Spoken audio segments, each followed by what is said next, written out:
વિદ્યાર્થી મિત્રો ફરી એક વખત સ્વાગત છે આપ સર્વેનો આપ સૌની મનપસંદ યુટ્યુબ ચેનલ કેમિસ્ટ્રી બાય નિમેષર ઉપર પ્રેક્ટિકલ એક્ઝામનું ટેન્શન છે ને એમાંય સ્પેશિયલ ફિઝિક્સ વિષયનું સર્કિટ કેમ જોડવી, વાયોમાં શું પૂછાશે, રીડિંગ કેવી રીતે લેવા, પૂરણમાં કેવી રીતે લખવું, તમારા દરેક પ્રશ્નોનું સોલ્યુશન તમને આ વિડીયોની અંદર મળવાનું છે. વિદ્યાર્થી મિત્રો ફિઝિક્સ વિષય હોય, કેમિસ્ટ્રી વિષય હોય, બાયોલોજી વિષય હોય, ગુજરાતી મીડિયમ હોય કે ઇંગ્લિશ મીડિયમ હોય, દરેક વિષયના બંને મીડિયમના દરેક video in detail live practical કરીને પરફોર્મ કરેલા છે, જેના ડિટેલ વિડીયો આપણી YouTube ચેનલ પર ઓલરેડી અપલોડ થઈ ચૂક્યા છે.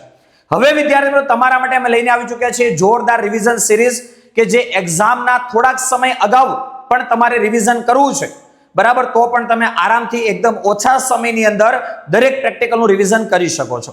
તો વિદ્યાર્થી મિત્રો આજના વિડીયોની અંદર સર તમને જે છે પ્રેક્ટિકલની અંદર બેટરી કેવી રીતે જોડવી, રીડિંગ કેવી રીતે લેવા, વાયોમાં શું લખવું, પૂરણમાં કેવી રીતે લખવું, દરેક ઇન્ફોર્મેશન તમને આપવાના છે. અને આ પ્રેક્ટિકલનો ડિટેલ વિડીયો જોઈએ છે તો આ વિડીયોના ડિસ્ક્રિપ્શન બોક્સની અંદર આપણે એની પણ લિંક આપી છે. સાથે સાથે આપણા WhatsApp group, Telegram channel, Instagram ID અને પ્લે સ્ટોરમાં જે આપણી એપ્લિકેશન છે કેમિસ્ટ્રી બાય નિમેષર એની પણ લિંક આપી છે. બોર્ડ ગુજસેટ એક્ઝામ માટેની ફ્રી સિરીઝ પણ શરૂ થઈ ચૂકી છે. એપ્લિકેશનમાં ફ્રી કોર્સ પણ લોન્ચ થઈ ચૂક્યો છે. તો અત્યારે જ કેમિસ્ટ્રી બાય નિમેષર એપ્લિકેશન ડાઉનલોડ કરી એ ફ્રી કોર્સની અંદર જોડાઈ જાઓ અને આપણા વોટ્સઅપ ગ્રુપની અંદર પણ જોડાઈ જાઓ. ચાલો આપણે આ પ્રેક્ટિકલની શરૂઆત કરીએ. આગળ ઇન્ફોર્મેશન તમને સર આપશે. નમસ્કાર વિદ્યાર્થી મિત્રો, આજે આપણે આ બીજો પ્રયોગ આપણી જર્નલની અંદર છે કે મીટર બ્રિજ એની ડાબી ભુજા અને જમણી ભુજાની મદદથી તમે અજ્ઞાત અવરોધનો અવરોધ શોધો એ વાળો આપણે પ્રયોગ આપણે શીખવાના છીએ. તો સૌથી પહેલા આપણે સ્ટાર્ટ કરીએ કે ભાઈ સર્કિટ કઈ રીતે હોય. તો જે આ સ્કેલ છે એ સ્કેલની બાજુના ટર્મિનલ જે છે ત્યાંથી તમારે બ કરી, જે હું દર વખતે બોલું છું બરાબર, એ જ તમારે જોડવાની છે બેટરી. બ એટલે બેટરી, પછી ક એટલે કડ અને રી એટલે રિવોસ્ટેટ. આ બ કરી એ શ્રેણીમાં તમારે જોડી દેવાની આ ટર્મિનલથી સ્ટાર્ટ થઈને આ ટર્મિનલ. એટલે આ જોડાઈ ગઈ એક સર્કિટ. ત્યાર પછી બીજી સર્કિટ.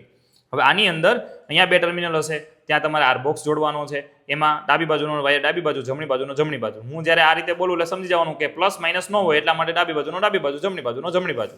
સેમ ટુ સેમ આ બાજુ જે બે ટર્મિનલ છે એમાં પણ પ્લસ માઇનસ નથી હોતા, એટલે ડાબી બાજુનો ટર્મિનલ ડાબી બાજુ, જમણી બાજુનો ટર્મિનલ જમણી બાજુ જોડી દેવાનું, કારણ કે પ્લસ માઇનસ છે નહીં. અને વચ્ચે જે એક ટર્મિનલ બચે એની સાથે તમારે ગેલ્વેનોમીટરનો પોઝિટિવ ટર્મિનલ જોડી દેવાનો.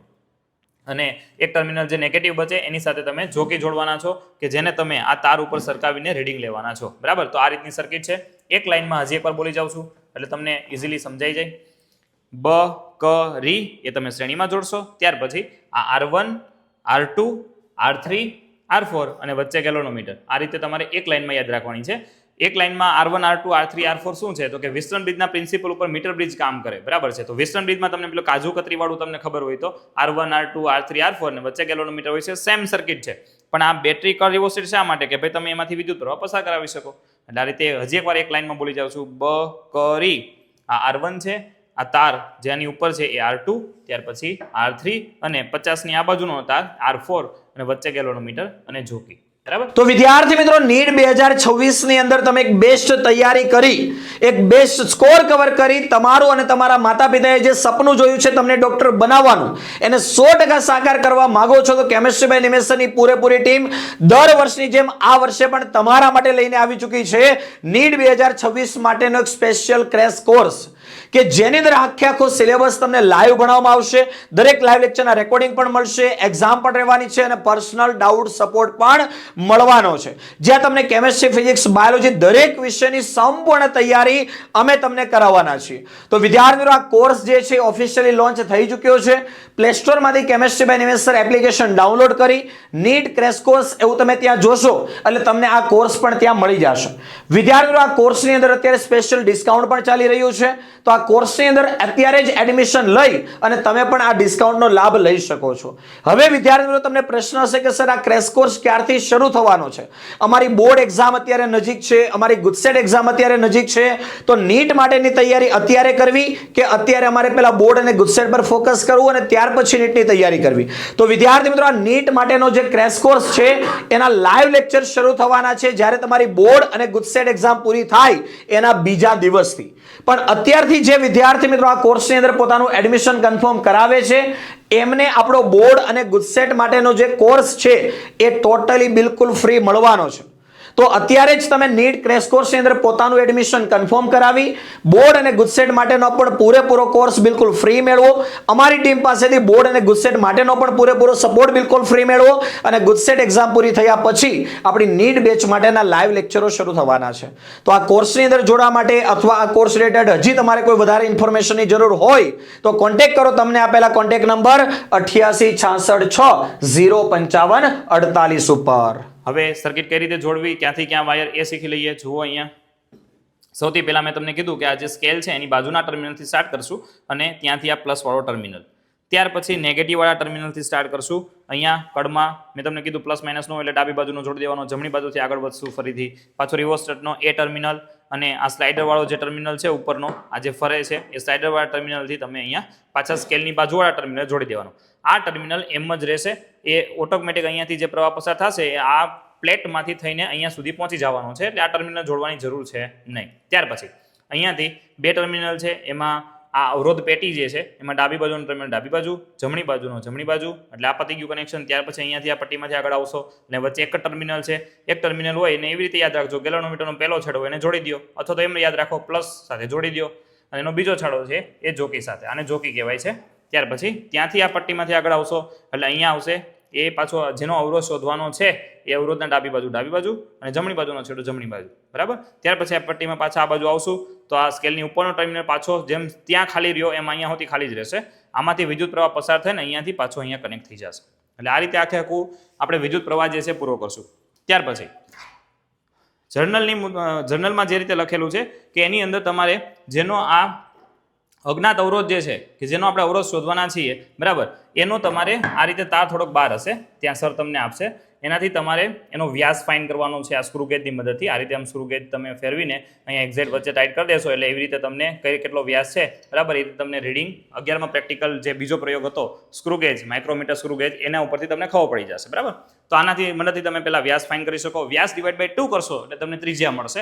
આપણે હકીકતમાં કેલ્ક્યુલેશનમાં ત્રિજ્યાની જરૂર છે એટલે આ સ્ક્રૂ ગેજની મદદથી તમે ત્રિજ્યા શોધશો. ત્યાર પછી આવશે બીજું ટેબલ, એની પહેલાંની ખાલી જગ્યાઓ છે. તો ખાલી જગ્યા ફરીથી મેં તમને કીધું હતું કાપા જે હોય આમાં ગેલોનોમીટર છે તો ગેલોનોમીટરમાં તો ખાલી તમને જ પૂછે છે કે ટોટલ કેટલું છે, તો કે 30નું, તો કાપા લખી નાખવાના, બરાબર છે. ત્યાર પછી આ સ્કેલની લંબાઈની જરૂર પડે તો સ્કેલ વડે તમે ફાઇન કરવાનું છે. સ્કેલમાં કાપા હોય એની લઘુત્તમ માપ શક્તિ 10 કાપા 1 સેન્ટીમીટર, તો એક કાપા એ કેટલું તમને સ્કેલ ઉપરથી ખબર પડી જશે, બરાબર. ત્યાર પછી હવે હા એક છોકરો ભૂલ કરે છે, આ જે મીટર બ્રિજ ઉપરની જે આ જે વાયર છે તાર જે દેખાય છે તમને એનો તમારે વ્યાસ ફાઇન નથી કરવાનો, તમારે જેનો અવરોધ શોધવાનો છે એનો વ્યાસ ફાઇન કરવાનો છે, એટલે આ એક વસ્તુ ધ્યાન રાખજો. ત્યાર પછી આ વિસ્ટન બ્રિજના પ્રિન્સિપલ ઉપર કામ કરે છે તો તમને ખબર છે R1/R2 R3/R4, એ તમને સૂત્ર ખબર છે. તો ટેબલ કઈ રીતે યાદ રાખવું, પહેલી કોલમ R1, ત્યાર પછી R2, ત્યાર પછી R3 અને R4, બરાબર. તો R4 મતલબ એ સૂત્રમાંથી તમે R4 નો કરતા બનાવશો એટલે 3 વસ્તુ તમને ખબર હોય તો ચોથી વસ્તુ મળી જાય. તો આ રીતે તમે તમારા વેમાં હોતી ટેબલ બનાવી શકો છો. એટલે R1/R2 R3/R4 આ સૂત્ર તમારે યાદ રાખવાનું છે, બરાબર, કે 3 અવરોધના મૂલ્ય ખબર છે તો ચોથું મળવાનું જ છે.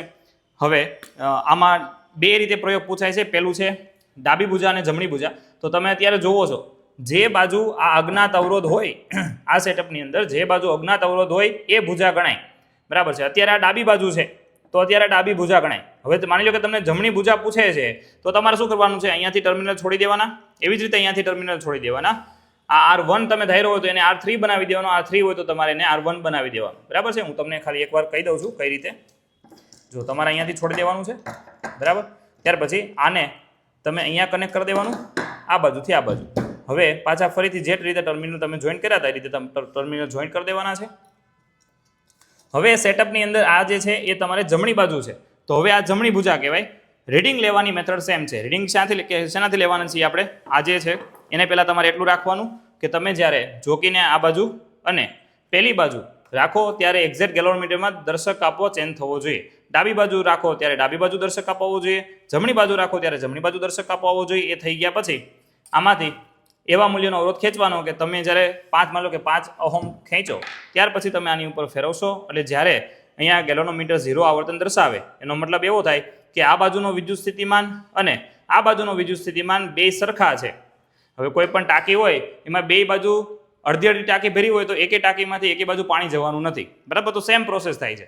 આ બાજુ જેટલા ઇલેક્ટ્રોન છે અથવા તો વિદ્યુત પ્રવાહ છે એટલો જ આ બાજુ ઇલેક્ટ્રોન અથવા તો વિદ્યુત પ્રવાહ જે છે એ ફ્લો થાય છે. એટલા માટે ગેલોનમીટર 0 બતાવશે અને જે 0 બતાવે તમારું રીડિંગ છે, બરાબર.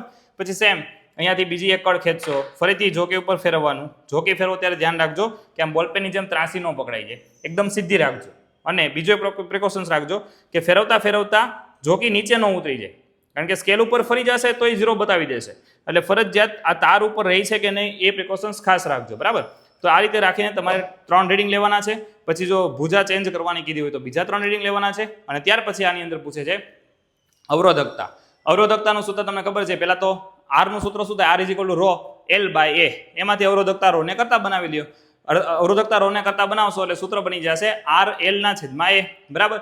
તો એ જે સૂત્ર છે એ જ સેમ ટુ સેમ સૂત્ર તમારા પ્રયોગ પોથીમાં લખેલું છે. એમાં ખાલી ફરક એટલો છે, આપણે R બોલીએ છીએ, આ લોકો પ્રયોગ પોથીમાં S લખેલો છે, કેપિટલ S, બરાબર. બાકી કોઈ ચેન્જીસ છે નહીં. તો એના ઉપરથી તમે એ સૂત્ર યાદ રાખી શકો છો, બરાબર. ત્યાર પછી વાયવા માટેના ક્વેશ્ચન કે મીટર બ્રિજ છે ને મીટર બ્રિજ શા માટે કહેવાય? કારણ કે એની અંદર 1 મીટરની સ્કેલ હોય. બીજો ક્વેશ્ચન કે મીટર બ્રિજ કયા સિદ્ધાંત ઉપર કાર્ય કરે?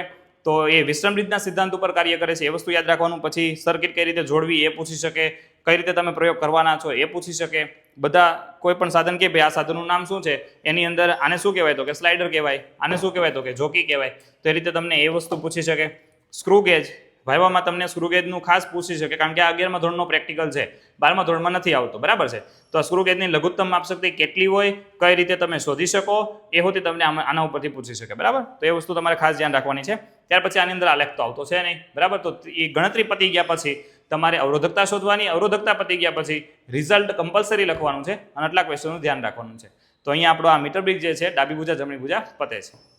તો તમે ચેનલ ઉપર નવા હોય તો લાઇક, શેર અને સબસ્ક્રાઇબ કરજો.